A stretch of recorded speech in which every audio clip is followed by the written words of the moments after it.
The artisanal and small-scale mining sector has been growing, with an estimated 30% of the workforce constituted by women globally. Now, the sector has been marked as having the potential to contribute to addressing socio-economic struggles that affect the well-being of women.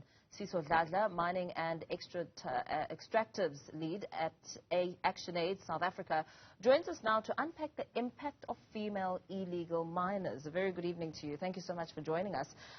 How do we begin to understand the dynamics around women zamazamas? Thanks, Paul, for having me.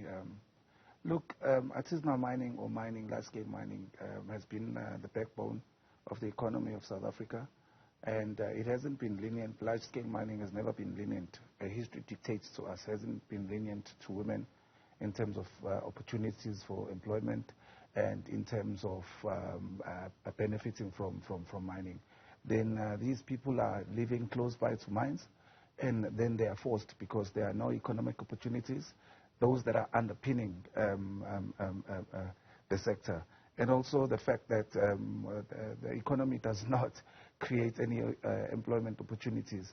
So therefore they are then forced, because they have to earn a living and they have to provide for families. You know, if your mother doesn't have anything at home, how difficult it is. So in trying to, the call for legislation of artisanal miners, and also looking at the role of women in the community and the impact that they would have in the sector, what are the biggest challenges that you find that they face on a day-to-day? Well, some of the challenges that they're facing are the gendered impacts of mining. For example, if you and I were zamazamas, when you find your mineral and I find the same amount of your minerals, when we sell, I get more money than you. And there's also police brutality. It's more difficult for women, and also the safety for women when they have their minerals on their way home. Those are the difficulties that they're facing. However, all of that is changed because more and more women globally are entering into artisanal mining space.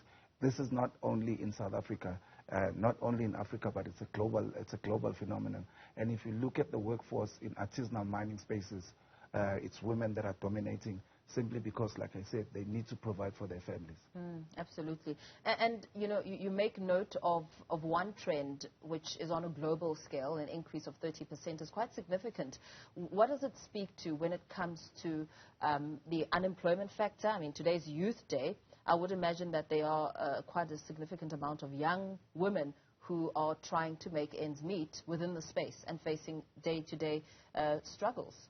So with our research, we went to 4 areas, which is Kimberley in the Northern Cape, we went to Emolo in Mpumalanga, we went to Begersfort in Limpopo, and we went to Stilford in Northwest.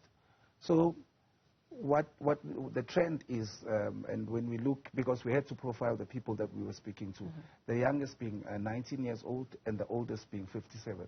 So that tells you that they've been working before, but they've been earning insufficient amount of money, which puts a burden on them because they cannot provide. The economy is bleeding jobs, even the industry is bleeding jobs. So when they enter because they feel that they can add more money, and also that creates more opportunities for them to be, because they will understand the extraction of mineral, because they are part of the extraction and part of selling, and they own the means of production. So that will make them understand and be able to be employed in large-scale mining. But then that's not the case, because the economy is not creating opportunities, so they are there. And if you look at where mining takes place, it's usually in rural areas. And during this study, we found out that a majority of the people we spoke to have intermediate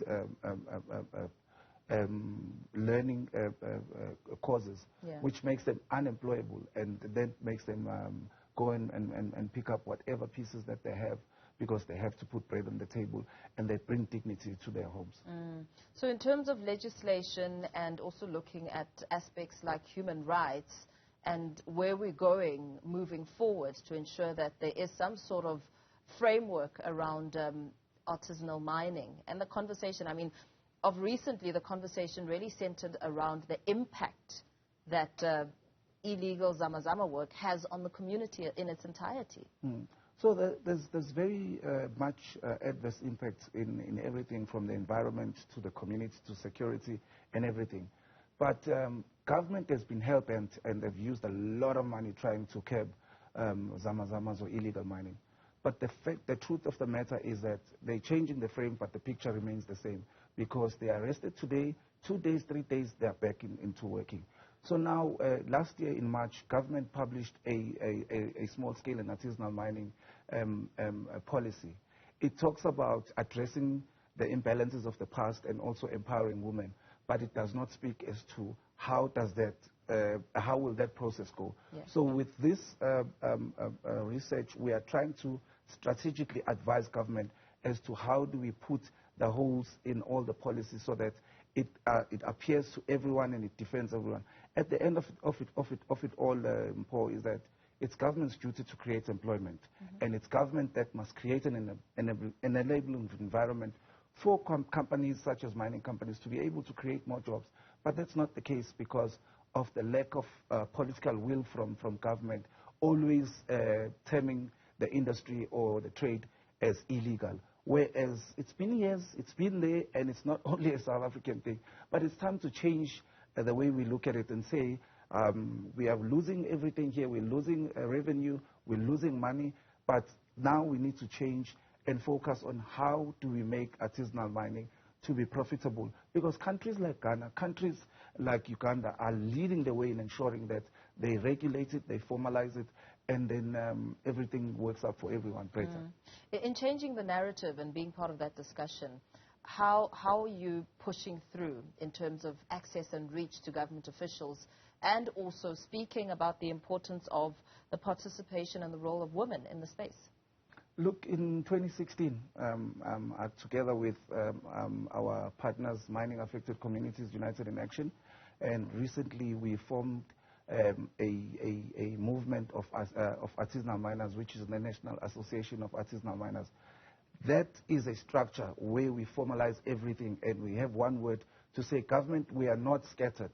We are structured, and we want to talk to you, and let's structure our conversation. Let's bring everyone that is involved, the Chamber of Mines, the Department of Mineral Resources and Energy, everyone that is involved, the Council for Geosciences, and also the Home Affairs Department, because the perception that is here is that all illegal miners or zamazamas are foreigners.